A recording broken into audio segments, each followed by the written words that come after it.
Natalia Butyrska, expert on East Asian affairs, senior analyst at the New Europe Center. Welcome. Welcome.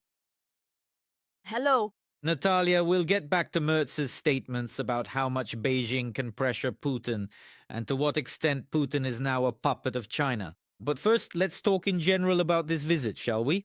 Many European leaders are visiting China. Macron is planning to go. Trump will go there for a whole trip in April. What does this visit by the Federal Chancellor to Beijing tell us? First of all, there is a large volume of trade between Germany and China. Even if we look at the European Union as a whole, it's 250 billion. If the total amount for the European Union, the trade turnover between China and the European Union, is 750 to 780 billion, then Germany accounts for 250 billion of that. But at the same time, there is indeed a significant imbalance of $80 billion. German companies have set up their production facilities. There are many car manufacturers in China, and that's why for German manufacturers, for Germany as a whole, it's very important, on the one hand, to maintain economic relations with China. But on the other hand, both in the European Union as a whole and in individual countries like Germany and others, they also understand that this trade, these relations with China, come with their own problems. Key factors behind this include the constant trade imbalance, the persistent issue of overproduction within China, and the extensive subsidizing of its own high-tech industries, which creates a significant negative impact on international trade, market prices, and the long-term development of European companies. And above all, this is about dependence, including on rare earth metals. That is why European partners are raising the issue with China that they should have the same access to Chinese markets. And Chinese markets, unfortunately, despite all the problems in relations with China, remain attractive to European businesses. In other words, the economy, especially considering that Donald Trump is using his tariffs and putting pressure on his European allies. And as we can see, they are looking for opportunities on the other side of the world, and that country turns out to be China. But there is also, a negative aspect because China feels like it is benefiting from this geopolitical situation. If we look at what is happening in the world as a whole and the changes taking place in the politics of the United States of America, they create an opportunity for China to gain dividends from the current situation without really compromising on its fundamental issues or its vision of the geopolitical landscape. And now, to answer your question, we are seeing a stream of European leaders who have recently been actively visiting China.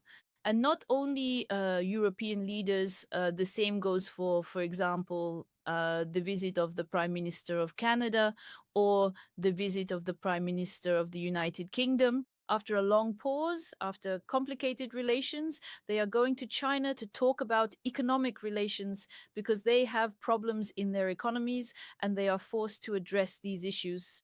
But the lack of a unified approach and bilateral cooperation undermines the ability to influence China on common issues. This is not just about the Russia-Ukraine war, it's also about the economy, subsidies, and overproduction, which is being discussed. That is, when it comes to bilateral relations, of course, they get certain reservations from China, they get some promises from China, but overall, this does not solve the problem because it is very convenient for China to conduct bilateral relations and in this way, to some extent, even influence the unity of the Western world, to influence the single common approach of the European Union. In the Freedom app, you'll find live broadcasts, special projects, reports from around the world, and up-to-date analysis. All the most important things on your smartphone, simple, fast, convenient, and free. Download the Freedom app from the App Store or Play Market. One click, and you're at the center of events. Knowing everything, with Freedom, it's easy.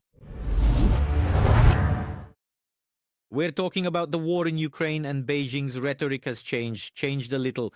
What new things did you hear in the official statements that have already been made?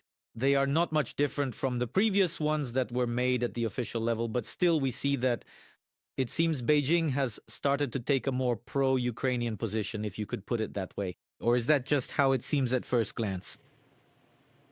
I wouldn't say so. The statements are absolutely general, the kind we've heard before. And most importantly, on the one hand, all parties should have equal rights at the negotiating table. In a way, this is a compliment to the European countries, which is ignored by the United States of America in the negotiation process.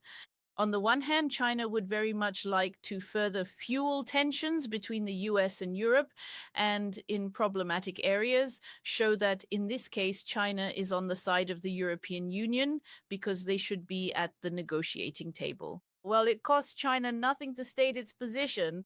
After all, it does nothing to strengthen the European Union's position. As for sovereignty and territorial integrity, as for Russia's aggression, we haven't heard anything new. We heard that the concerns of all parties need to be taken into account when resolving the issue. What does that mean? This is a complete copy of what we hear from Lavrov, from Putin, about some so-called legitimate concerns that were allegedly violated, and that's why they started the war against Ukraine. So here, China has completely echoed the Russian position about peace, which is supposed to be lasting. Well, China is not making any effort at all to actually bring about this peace, let alone make it lasting. And when it comes to the overall security architecture, again, China, just like Russia, talks a lot about the need to build a European or Eurasian security system.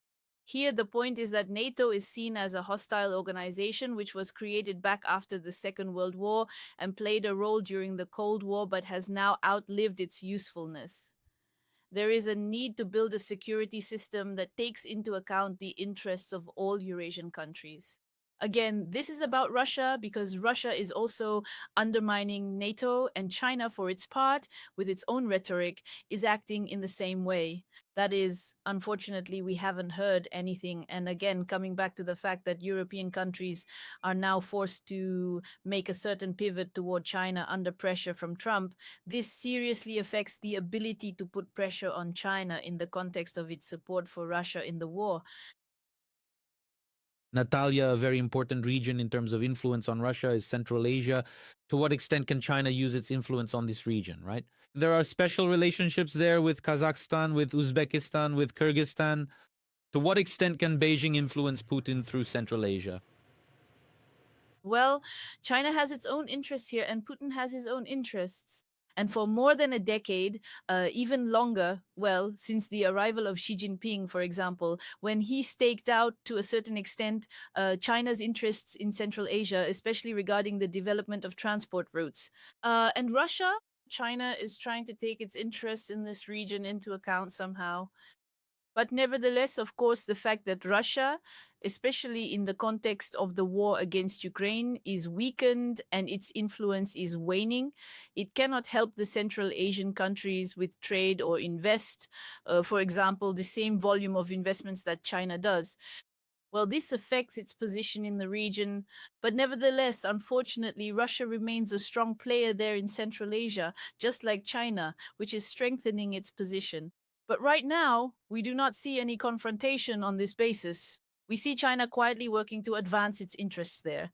As for this, resources and logistics, because at the moment when, due to sanctions, the logistical routes through Russia lost their capabilities, the ones that existed before the war. Now China is actively developing and investing in the Middle Corridor in order to trade with the European Union. This is an opportunity for the Central Asian countries to gain a certain independence from Russia, because even back in Soviet times, logistics were organized in such a way that each country had a direct connection with Moscow, but had no contact with each other. Now, China is helping to make this happen, but solely in its own interests. But so far, we do not see any real influence from China on Russia's position regarding the region. You know, it's also important that the Central Asian countries in this situation, when they have both a large China and Russia as neighbors, are trying to diversify their connections. We have witnessed on numerous occasions the frequent visits and high-level contacts between the various nations across the Central Asian region and the United States of America. This includes the active participation of Kazakhstan, Uzbekistan, and other neighboring countries in the region within Trump's Peace Council. Furthermore, we see Kazakhstan's strong desire to contribute economically through its dedicated peacekeeping contingent in The Hague, alongside a clear wish to invest heavily in the United States of America in order to establish strategic connections and receive a positive response from the Trump administration. In other words, this represents another deliberate way for the countries in this specific region to somewhat alleviate the geopolitical pressure and influence from their powerful neighbors, Russia and China, by actively seeking cooperation and partnerships far beyond their immediate geographical neighborhood. Let's also discuss the issue of nuclear weapons. There is information that by 2030, China will have more than 1,000 operational nuclear warheads. That's what the Pentagon believes. Reuters reports that the PRC is building about 350 new missile silos and several new fixed launchers. In its national defense policy, Beijing has pledged not to use nuclear weapons first under any circumstances. However, the Pentagon stated that China's strategy includes the possible use of nuclear weapons in response to conventional attacks, or that China may carry out strikes with effects close to those of nuclear weapons. This is an announcement, this is a warning. Why has China decided to address the issue of nuclear armament so proactively? Or rather, who is this warning primarily directed at? Well, in fact, China really does emphasize in its doctrine that it is the only country whose doctrine includes a no first use policy for nuclear weapons, and they are very proud of this. As for the doctrine and as for China's behavior, China is secretly building up its nuclear arsenal, its nuclear capabilities.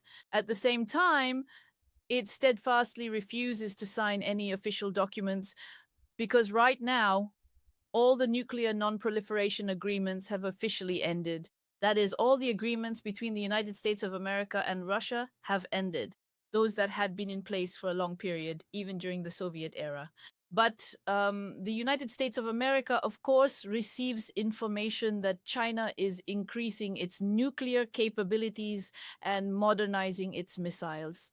Moreover, the United States of America has stated that China allegedly conducted nuclear tests in 2020. In other words, they are monitoring this, and they would like the nuclear weapons treaty to be between three countries: Russia, the United States of America, and China.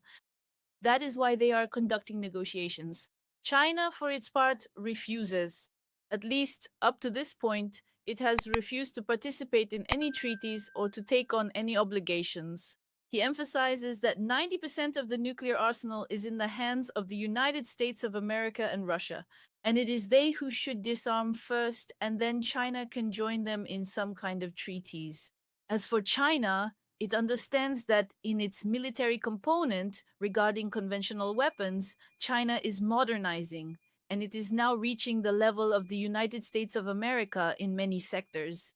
In many ways, it has surpassed the Russian army in terms of technological advancement and development. But at the same time, its nuclear weapons, its nuclear capabilities are much less than those of these two countries. And China has decided for itself that it must achieve parity in nuclear armaments with these countries as well. That is why it is actively working to strengthen this component. Now, let's see whether the United States of America will be able to negotiate and persuade China to join some kind of agreements. What Donald Trump is doing right now. We literally have 2 or 3 minutes left. Let's try to explain why China still isn't putting pressure on Putin. Yes, considering everything we've just discussed, there are tools, there are opportunities. Why isn't this happening? Because this situation suits China. China, through Putin's actions, has weakened the capabilities of our Western partners because they are investing both financially and militarily in helping Ukraine. It diverts the attention of the United States of America from the region because all of the US's attention, no matter how things are right now, is focused on Russia's war against Ukraine, the Middle East, and so on, but not on China to the extent that it could be. And if it were, that would put serious pressure on China. China is playing its own role. It insists that it is a neutral party, that it does not help either side of the conflict. Look, at the same time, China tries to emphasize that it has good relations with Ukraine. When these relations become somewhat strained, it says, for example, that it will send humanitarian energy packages. In other words, it tries to balance and even out its relations between Russia and Ukraine in this war, while at the same time obtaining cheap Russian resources. Strengthening its global role, using Russia to weaken cooperation with, to weaken European countries, and even to weaken because circumstances have developed in such a way that with Trump's arrival, Euro Atlantic relations have seriously weakened. China is benefiting. Why should it put pressure on Putin? Unfortunately, so far, I don't see any motives that would make China do this for real rather than just paying lip service. Thank you, Natalia. Thank you for this conversation. Natalia Butyrska, expert on East Asian affairs, senior analyst at the Center.